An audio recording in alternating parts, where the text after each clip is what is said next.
द्वितीय पर्याय सुभद्रा टंका केबे आसिबो ताहाकु नै महिलांक मनरे लागी रहिथिला आशा आशंका किंतु आज एही द्वंद्व दूर होईछि। अक्टोबर 9 तारिख रे मिलिबो द्वितीय पर्याय सुभद्रा टंका। आज उपमुख्यमंत्री प्रभाती परिडा ही सूचना दैछन्ति। तेबे उपमुख्यमंत्री प्रकाश करिछन्ति जे प्रथम किस्तिर द्वितीय पर्याय टंका 9 तारिख रे हिताधिकारी को दिया जिवो। बारिपदारे आयोजित सभारे मुख्यमंत्री मोहन चरण माझी एही टंका प्रदान करिवे। तेबे सेप्टेम्बर 7 तारिख जाए आवेदन करिथिबा महिला 9 तारिख रे टंका पाइबे।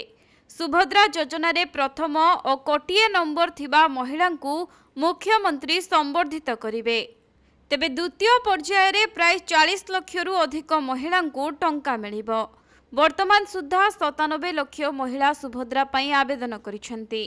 प्रथम पर्याय रे 25,11,000 महिला को टंका मिली।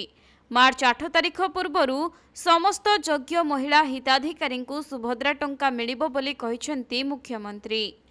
सूचनायोग्य जे गत 17 तारिख रे राज्य रे सुभद्रा योजनार शुभारंभ होइथिला।